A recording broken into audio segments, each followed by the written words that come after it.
I truly feel that as spirits, as souls, as humans, we're on this earth to evolve. We're on this earth to have a variety of experiences, to continue absorbing, to continue growing. And that means you have to change at some point. And when we've been denying the micro changes enough, sometimes it erupts into a bomb in our life, or it comes in full-blown reinvention.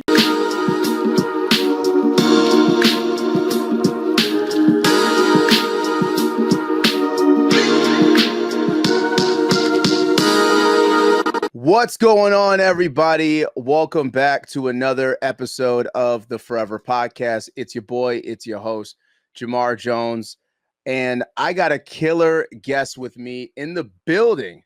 She graced us with her presence today. We got Whitney Joy in the building. I'm super excited to have this conversation with you because, first of all, she's an author now, by the way, a new author of the book 7 Blank Pages, which is on Amazon. Get you a copy, okay? Get you a copy. Don't sleep. You're gonna definitely learn and grow from this book. It's really a personal memoir of a lot of the challenges, the ups, the downs, the sideways of her life, and you're gonna really walk away with a lot of things about. I walked away with a lot of things about self-awareness. Just challenging yourself with the way on how your thought process is on just how you go and navigate around life, and just kind of letting go and surrendering. And I think that's something that I've been just really trying to focus on for myself. It's just that surrendering to the universe, just letting things be, not holding on to all these things and trying to control. It is really hard to do as a human being. So we got Whitney. What's going on, Whitney? Welcome to the Foureva Podcast. How you doing today? I'm fantastic. I'm so excited to have this conversation and to be here. Thank you for the opportunity. Oh yeah, no problem. So first I gotta start with, what is something exciting that you're working on right now? Right now, the focus has been the book because, like you said, this is my first one, which has been a challenge, humbling experience, and a learning curve. And it has been the focus besides my 2 young children. And the book comes out early September, and then we're going to go on tour with it. We're going to go around the world. We're going to expand this message, and the story will take on a life of its own. So we got a lot of entrepreneurs that listen to this podcast. And also a lot of people that want to be entrepreneurs or grow their own. They have an idea and they want to grow it. So I know from just personal experience that a lot of people want to be an author. So just real quick, just walk us through, A, is it really hard to be an author? And then B, what's your strategy as far as, like you said, take this around the world? That sounds like a dream come true, I think, for every single person listening. So how do you do that? How are you going to do that and take this book around the world and share this message? Well, to start out in the process, was it difficult? I think there's 1,000 ways to do it. And you have to listen to yourself of what's right for you in terms of hiring a coach, hiring somebody to write it for you, an editor, working with the tools that we have today, like AI. I personally didn't use AI to write it, and I did hire an editor and a coach to get me through. Was it difficult? Absolutely. It is a commitment, and it is crazy because it's one of those things that it's like the onion exercise when you keep peeling back layers and you think that you're going to be done, and you really get slapped with some fresh scent there to keep going. But I think the most important thing to remember with that is it's team sport. There are so many experts out there that want to help you, and stories are meant to be shared. Knowledge is meant to be shared. The world thrives off of connection, and a book is a great way to bridge that gap and to open the door to meet somebody who needs to hear what you have to say. And the process can be as long or short as you make it. Seek out help. Find your right team. Be true to yourself of your process of how long does this need to be? What is my priority? And there's always a way to get things done. So if you're thinking about it, start researching it. Take action on it. I like both of those, by the way, because some people are just research fanatics and they'll research themselves to death. So I like the other side of that where you got to take action. So just start writing. I mean, just start writing whatever is on your mind. Everybody has a story to share. And I definitely agree. I know when I did my book, I hired a book coach. I had I hired editors. I did self-publish. So I do recommend that, unless you already have amassed a big audience or following, or you're already in a position to go the publishing route, the easier way is to just self-publish, because you're in ultimate control of your book, and you're not pressed and pushed into different things that your publisher may want to put you into. So that is what I oftentimes recommend. And if it's your first book, you got to at least hire somebody to get you through, like, I mean, stuff you just don't know, like the codes for the book, and, where do I put it at? What's the format? Is how do I make it digestible for people? Like, there's just a lot of, like you said, twists and turns.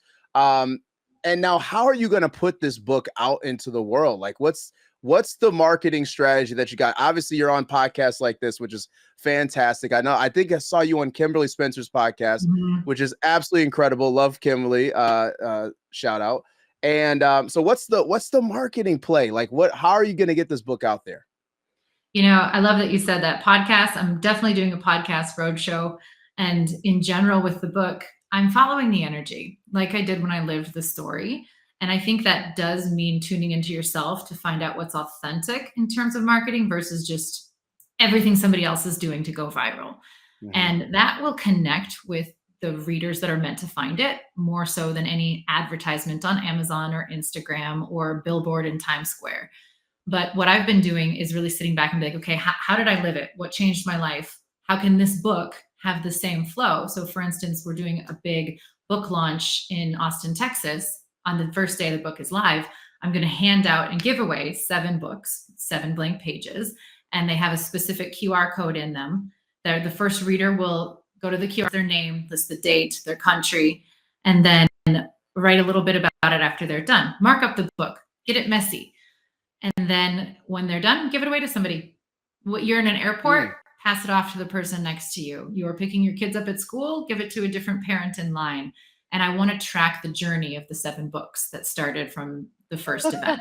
And that'll be something that the book is global. I literally travel all around the world.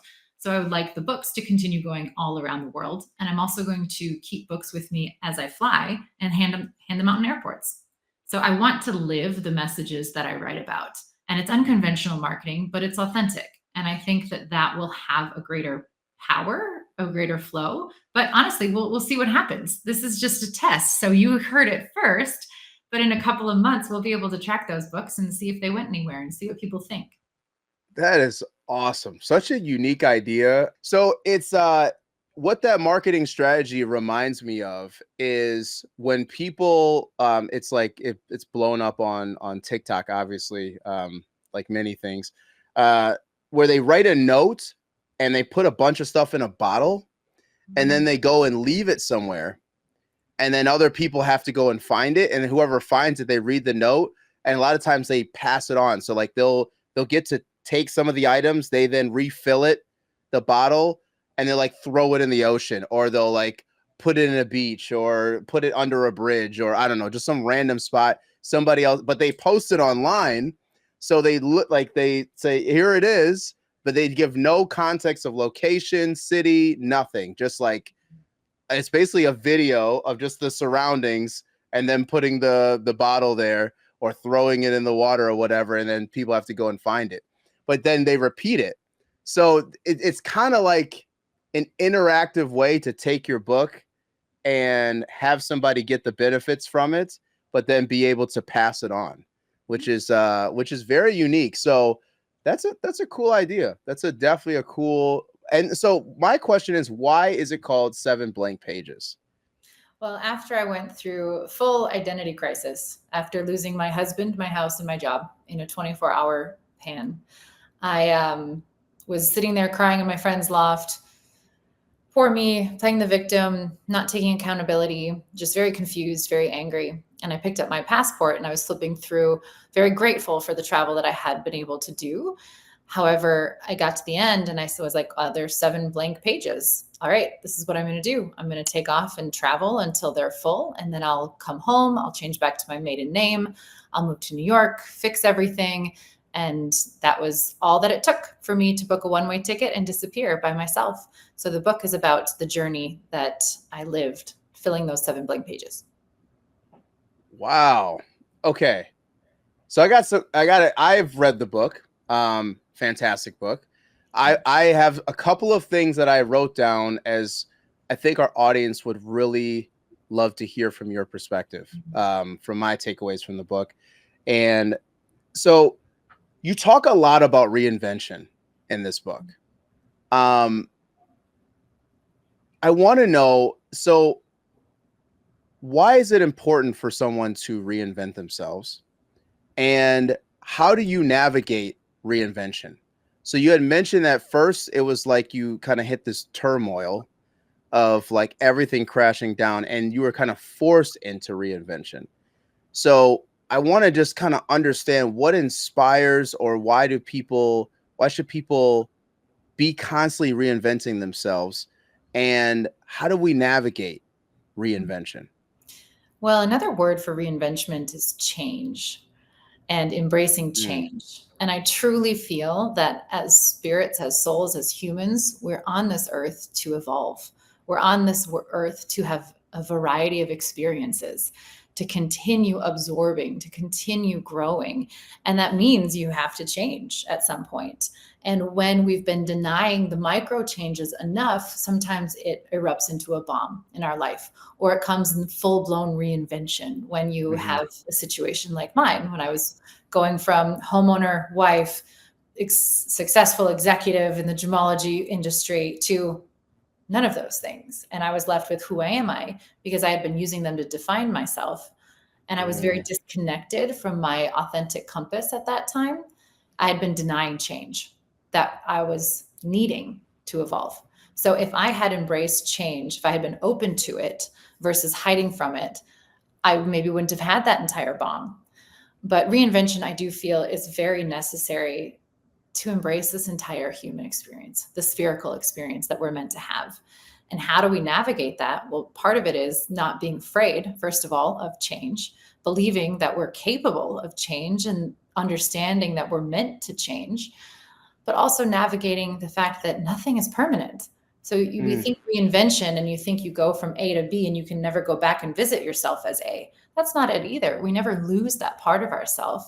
You never lose those experiences. And also, use the example of moving somewhere else. A lot of people don't want to move from their hometown, and a lot of people do, but never actually do it. Now, there's two very mm, different situations of the same person that lives in their hometown. One is by choice. They're like, this is what I want. I'm happy here. I don't want to move. Well, great. Not everybody is mm, meant to. The other mhm. one is by default, and they want to move, but they're too afraid to take action to make it happen. And now that is the person that I would love to inspire to just start embracing change in a small way and let it grow. Learn that you can navigate it. Learn that you can test those boundaries and try, but also you can move somewhere and that hometown's never going away. You can move back. People think if we change back after we reinvent ourselves, it's a failure or something. I'm not Mhm. saying that at all. That way, again, you're living in that hometown by choice then. That's not a failure. That's just a different choice, but that's where you want to be. So I think we put too much weight on the fear of change. And if we relax that a little bit, we would be able to navigate reinvention with grace and courage. I think that was totally beautifully said. So I'm going to, because I know there's some people listening, watching that are pessimists, and they're going to be like, you know what, Whitney, that sounds great, for you, but that's not me. Because a lot of times people have a fear, like you said, of change, but it's also a fear of losing control. Mm, People like to have control, even if it's a fictitious thing, um, control of their life, right? mhm. Control of their surroundings, be comfortable and know what is happening.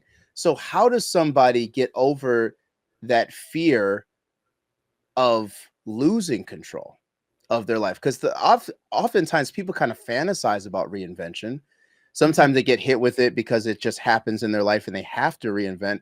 And sometimes maybe they're in their comfort zone or have that control, but they're like, I really want to do this. I really want to act on this, or I want to start this business.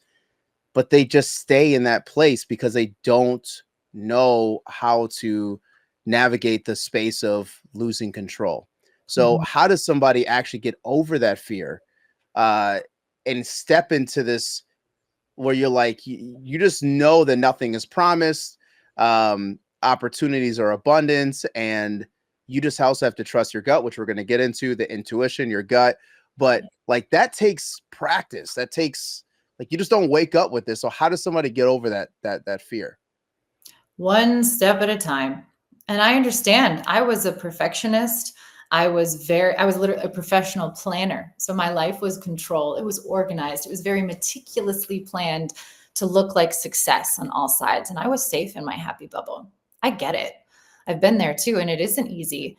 But what I was mentioning before, I think rings true for everybody, whether we deny it or not, is if our soul has a different purpose, if there's a little voice inside you saying, go, you need to change, you need to do this, it's not going to stop until it gets louder where we actually listen. And that, again, it comes down to choice. We're each individuals. There's no one set of rules that works for everybody. That's ridiculous. But to help yourself with that control is to step back, kind of look at yourself to be like, is this fear? Am I capable of it? What could I try? What's a small thing I could try? Because, like anything, we have to practice. We have to practice a new skill. You have to start with something small and show up for yourself. And again, remember, anytime, if it's not right for you, well, don't stop, go back. But if there really is that control that's holding you so tight, that is attached to deeper limiting beliefs in your subconscious that always are worth diving into. It's never what we think on the surface that's holding us back. It's something much, much deeper, programmed from childhood or past lives, that it's not an easy area to navigate, but it's worth it. If you really want to unlock yourself to be able to embrace this dance that we talk about of surrender and action, trust, control, it is to go inward and figure out why it's actually holding you back. So I don't know if we have enough time to go into go that deep inward for everybody, but like everybody needs some form of probably some therapy, some reflection, you got to start with yourself first before you're going to do any of these things. So I just want to talk really quick about, so you literally went without a plan, right? How do you stay grounded? How do you stay grounded with no plan? Literally with 2 feet on the ground and reminding myself that there's gravity to hold me there. There's a universal law that I cannot get away from that will hold me there in this 3D world, hold me to the ground. But that was my action of, like I said, going from planner, meticulous, perfectionist, arrogant of the fact that like I had it all together, to be like, man, I just need to stop. And that's why I was like, I can't have a plan. I booked airfare I picked my next destination based on affordable airfare and sunshine in the forecast. And that was all I planned on. And that was my trust fall with the universe, with myself, to try to let go of control. What's going to happen? What would be the worst that can happen? It's another fun exercise. What would be the worst that would happen? Okay, backtrack from that. What's worse? What's worse? What's worse? What's worse? Because usually our fear is rooted in something that's, we're like, what are the percentages of that happening? Anyway, good exercise. But I had to have no plan to test myself. And it really was amazing. I met so many cool people that recommended the next place to go, or listening to my intuition about what would actually make me happy brought me back to myself in a way that if I was still plugged into my programming in the city I was living in, that wouldn't have been possible. This is fascinating because I know there are people that are meticulous planners. Like they can't even see themselves. Like they plan, like these are the people that go on a cruise or go off on a vacation on a resort, and they got everything down to the minute of what they're going to do on their vacation like it's a job. Like that's these people that are like, and I can't stand them. I don't know about you, but I can't stand going on vacation with these type of people, because it's like, I'm on vacation. I'm here just to relax, chill out. If I'm on this, like my life is on the schedule. I live by my calendar. If I'm on vacation, I do not want to be, hey, we got to go snorkeling at this time, and then we got to go this thing, and then we got to go to happy hour, then we got to go to dinner, and then we got to do this. So through like, how does somebody free their mind like that? Like they, once again, it comes back to control. You know, they want to be in control, and if you're just trusting your gut, trusting your intuition about what to do next, how do you free your mind? Well, it's a balance. You know, we need the mind. It plays a really important role in our lives. But it's just simplifying that spreadsheet. You know, if you took the words out of it and you boiled it down to the emotion, that person probably really has high expectations of some of these experiences because it matters to them. There's a lot of value in this time away from your job. There's a lot of value with your family, and you are holding very tight to this perfect idea of happiness. What is this going to bring you, that vacation? But if you step back from the spreadsheet and you just think, I want to feel carefree. I want to feel loved. And if you held those emotions in your heart and trusted, well, what I'm calling in will be that type of experience. You could have the balance of, okay, these are my priorities. I know what they are. I'm putting them out there. I'm focusing on them, but I'm trusting how they come up. I'm trusting the universe or the cruise ship and my fellow passengers to create these things that end up being better than you could have possibly known to put on the spreadsheet. But for me, it's about that. Have expectations. We need to plan a little bit. We need to research a little bit and have a high expectation of what you deserve, but then let go of the attachment to it. The attachment is where we get stuck in our ego and stuck in control and stuck really limiting ourselves because, again, what's out there could be way better than we could have imagined. You remind me of my friend, good friend of mine, Russ. So he is one of the most free spirit people that I know. And oftentimes, like he has goals. I hope you don't kill me for saying this. He has goals, but like they're free flowing. So like he just moved to Germany. He didn't really have like a plan. And he went there before with no plan, and like he just backpacked all around, similar to what you did. Really, I mean, just he was in all different types of places around the world, and he just is such a free spirit, and he's met some incredible people along the way, and this is how he lives his life now. He's just busking, and I see his Instagram. He's just busking in the middle of the street or go playing shows out there in Germany. He plays the guitar.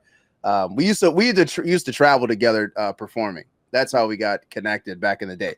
So he but he loves to play the guitar. Like he's just such a free spirit guy.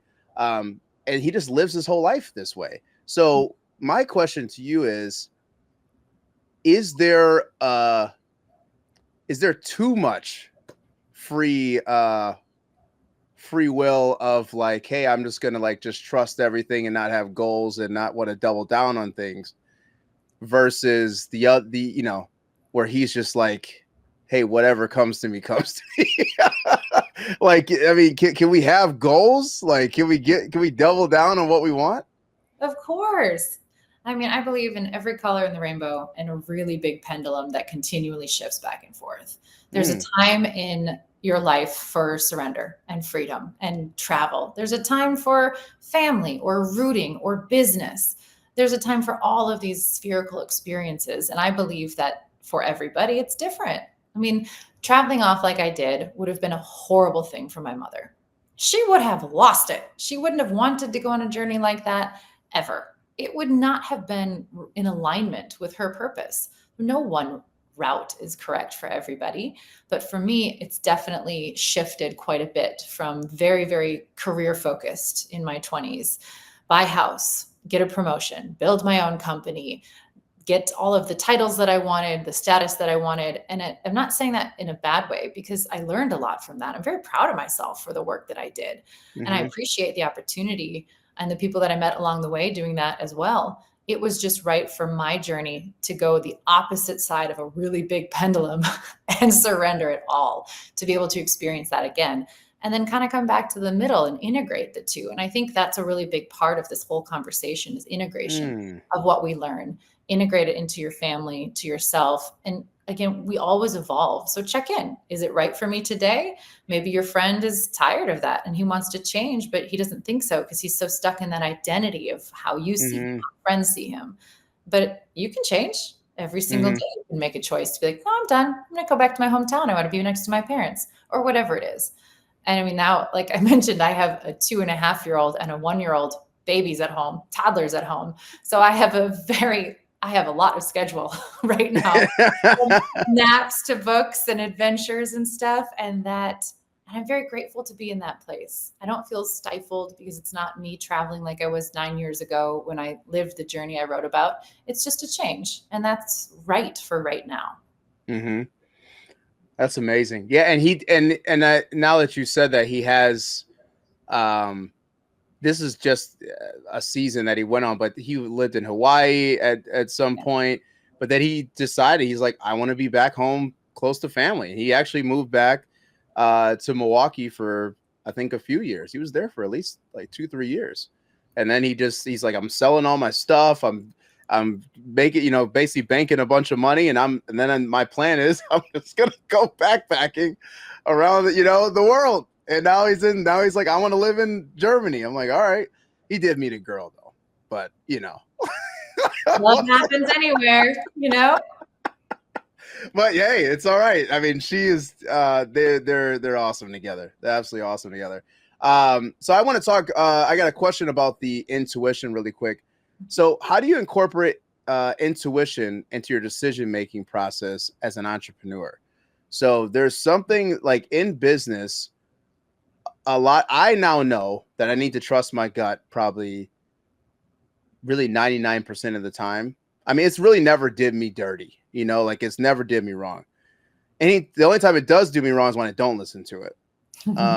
It's when I get screwed over or something happens. So as a business owner, as an entrepreneur, how do we incorporate that intuition that you talk so much about in the book into our decision-making process?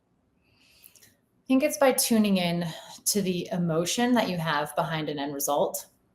For instance, I wrote the book. I see it being made into a movie.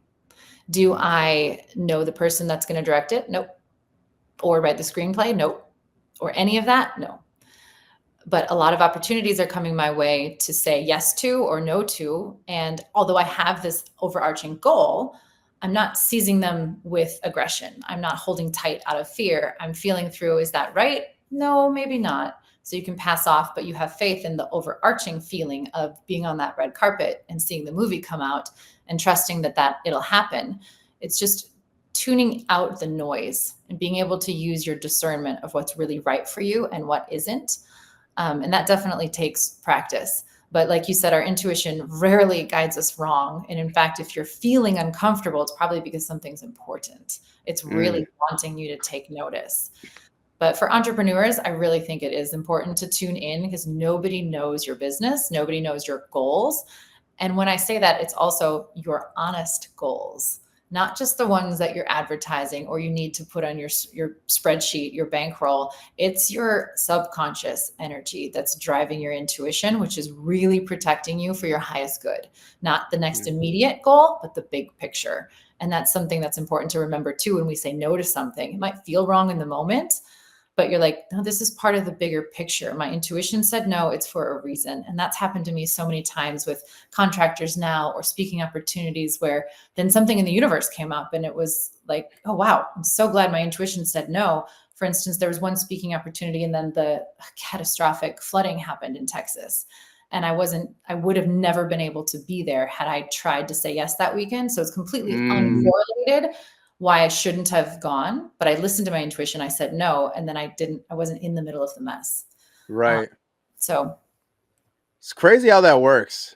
It's just, and I feel like that's something that, even I know like with scientists and like people are still trying to figure out like exactly where that comes from, that intuition, because like everybody knows it as like trust your gut. But there's some real like there's something deeper there. You know what I'm saying? Like, I don't know, something either spiritual or I don't know, maybe it's alien technology. I don't know what it is. I consider it a lot of remembering. I think Mm, that as individuals and as a collective, we are filled with cosmic intelligence. We are filled with everything the universe has ever seen and ever will see. And I feel that the intuition is a big part of remembering of, oh, I know that that's not right for me. I don't understand why, but I trust it. I feel it. I'm going to do it.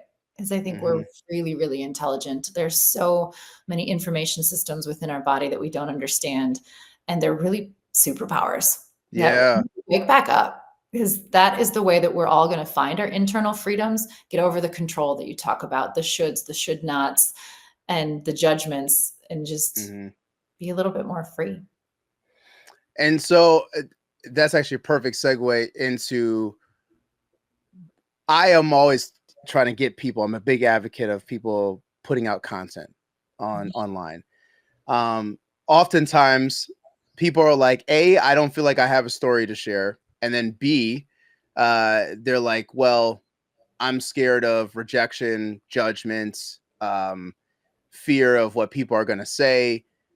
How, with the messages that you have within your book, and the philosophies that you live by now, how can someone apply those things to getting out of their own way? Um, they know they need to do these things. Like, if you want to grow your personal brand, like you do have to do these things. I mean, you don't have a choice. Yeah. And on the other side, there are a lot of great things that can happen to you because of it. I mean, for instance, if you're writing this book, I mean, this is, and there's pieces of this that help build your personal brand of Whitney being known as the person that trusts her gut, as lives more free, or has these seasons or this pendulum swing Mhm. of opportunities and knowing kind of when to be more free and more open to possibilities. And then, hey, I'm going to double down on the goals, family, whatever the next chapter is for your life. And now people have kind of will see you in this light as you're doing more things like this. But Mhm. you decided somewhere along the line that I'm going to go in this direction. How do we get out of our own way?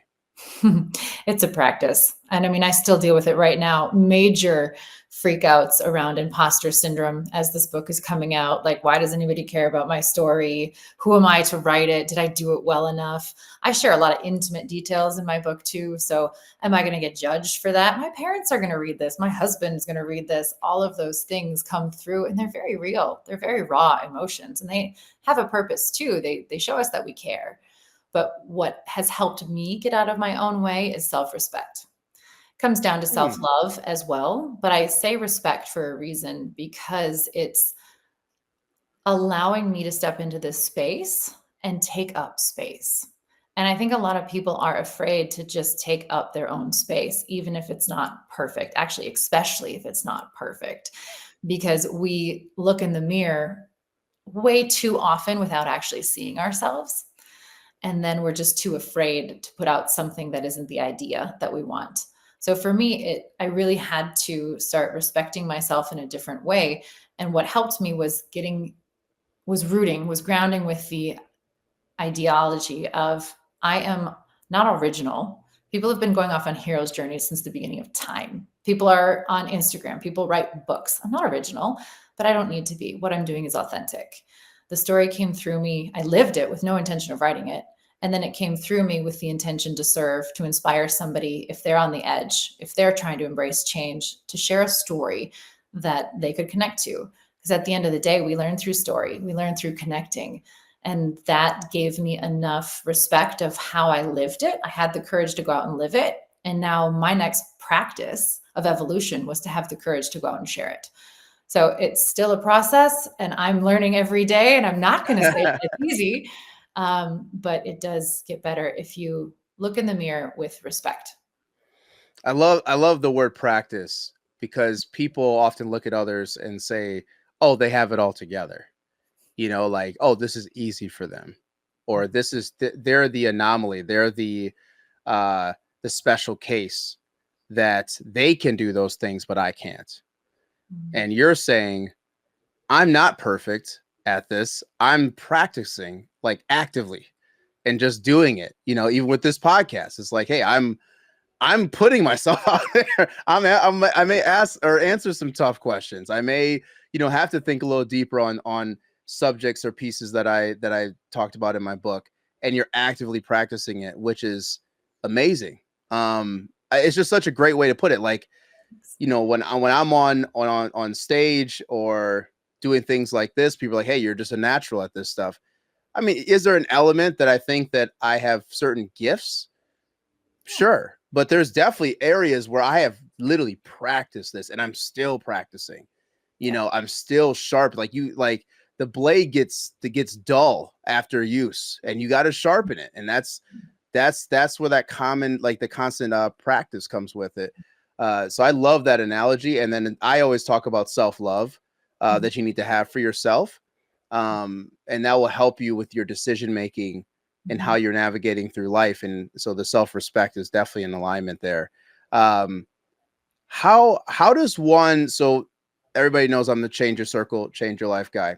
So how does one take the lessons of this book and apply it to being able to change a circle? Because the thing is, you've literally changed your circle by so many times, by literally hopping on a plane, meeting so many people, having these incredible experiences, and this self-reflection. So how does one take the lessons of this book, and if you had to apply it to the change your circle philosophy, what are some elements that are in alignment, and how does somebody actually change their circle? Elements that are in alignment would be faith, trust that if you're going to put yourself out there in a different way, you're going to attract a different type of person. If you have a different purpose in your life, if you're going out there and having different conversations, you will attract a different person to be in your circle. Action, like you said before, we need to take action on things. I said faith first because it's important to have that anchor within of knowing that the universe has your back, that you're capable, but then act on it. Do something different. Go to a different networking event. Put yourself on a dating app. Go on a solo trip. Whatever it is that lets you meet other people. We live in a world where it's infinitely possible to meet somebody else anywhere around the world. There's 1,000 different ways to do it. Just take action on one. Decide to show up for your life. And that's the big message in my book is however it relates to the reader, show up for your life. Whether it's change, whether it's jumping in a different circle or changing your job or your relationship, it's just show up. Like you said, as you're a speaker, you chose to show up because you're connected with your purpose. Anybody that is clear on their purpose is going to be unable to not act because that's how strong it will come through you when we're clear. And when you're ready to change your circle, another good thing to remember is that nothing is final. You can still have friends in other circles, or you can still go back and forth. The circles are interconnected, in my opinion, and they will always evolve like a slinky, like a 5-dimensional slinky.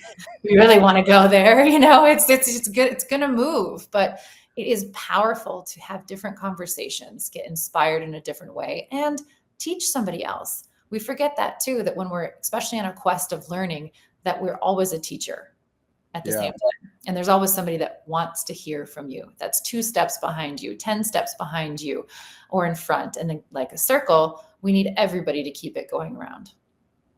This is amazing. I have a fun question for you because we like to start fights in the comments. So what is your top 3 favorite movies? It's a fun question. Top 3 favorite movies. There's a couple reasons why I asked this question, but typically you can learn a lot about somebody. And then B, depending on your top favorite movies, sometimes people have other opinions about the movie. They're like, man, that movie sucks. I know. And gosh, right now I've been watching so much Disney. I don't even know. Oh, with your kids? Oh my goodness, taking them on 15-hour flights. It's just like, yes, watch another one. They don't get screen times at home. But anyway, I love fantasy movies that just transport you and take you out of this reality. Because I also think it's all connected. So I love the like Lord of the Rings movies. I Yep. also love the like Ocean's movies, 11, 12, and 13. I love the detailed plan. I love the action. I love the humor. And then I'll throw in there Mamma Mia, something that'll just bring you home and connect with whoever it is, your person, that just makes you feel like this whole world is okay. I love movies like that too. That's awesome. Yeah, I mean, it's like even just those three, well, two of them are kind of the series. And just those movies, they sum up so perfectly like who you are. That's why I asked that question, because you get a lot of good insight, especially everything from your book and the couple conversations I've had with you. That's incredible. I don't think you'll start too many fights with those answers to the comments. We'll see. Well, we'll see. We'll put the clip out. Yeah, next time I'll go a little bit more controversial. That's awesome. That's awesome. Well, thank you so much. So first of all, where can people find the book, and how can they get connected to you? Oh, thank you. For all things Whitney Joy, go to whitneyjoy.com. There will be links to podcasts like this, upcoming events. You can purchase the book directly on the site. You can also find it on Amazon, and Instagram is Whitney Joy Writes. Awesome. And so if how many, so you say you're doing 7 books for the marketing campaign, that you're going to have people keep passing that along. Are you going to then, after that, will you ever start that again? Because I would love if people wanted to reach out to be a part of that. I would love to send people your way, because that just is such a cool, like, it's such a cool marketing idea. Anybody wants to start a book journey, contact me directly. My email's on the website, and I'll mail you a free book. I'll mail you a couple of them to hand out. I love, when you go to your favorite book and you have like highlighted sections or crossed over corners and stuff like that. That's how I envision somebody going through this book and liking some things, arguing with some things, writing in the side, what the heck is she talking about? But having it be a real human experience, and then being like, okay, thank you. I don't need to hold on to this. I want to let it go. I want to release the energy and pass it on to the next person.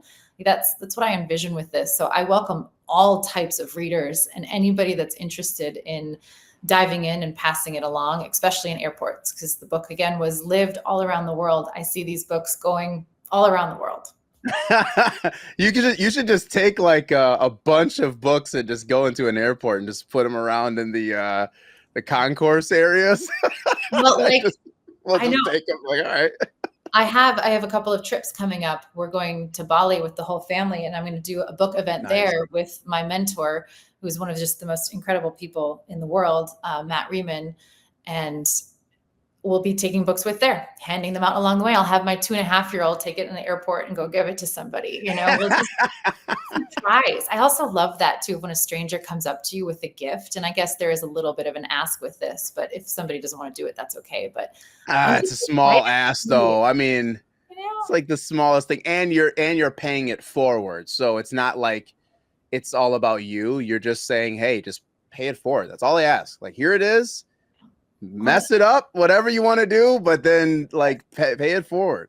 Well, and I always put like movie stubs as like a bookmark or something, or a plane ticket. And I would love these books to come back like little scrapbooks. Like, when did you read it? Where were you? Okay, here's your receipt for a bottle of water, whatever it is. Wow, that person had a lot of tequila, whatever. It's fine with me. It's like pages that are wet from the tequila that spills over. That would be perfect. I'd like to smell the enjoyment you had reading it on the beach. Yeah. Nothing better. That's incredible. Thank you so much for your time, Whitney. Everybody go grab the book, 7 Blank Pages. It is on Amazon. It's on our website. And guys, don't forget, if you could change your circle, you could change your life. Please like, comment, subscribe, do all the things. Leave us a review. My team's been telling me to say all this stuff. You got to do all the things so we can get this out to more people, to change more lives, to change more circles, to change more lives. So definitely share this with someone that needs to hear it. That's all about reinvention, that maybe is at a pivotal point in their life and they just need some direction, or maybe directionless because they've had direction their entire life. And they need to just be. This is definitely for them, and we'll catch you guys on the next episode. We're out. Peace. Don't forget to like, comment, and subscribe. And don't forget to hit that notification bell for more amazing content that we're going to be putting out. And don't forget, you can change your circle to change your life.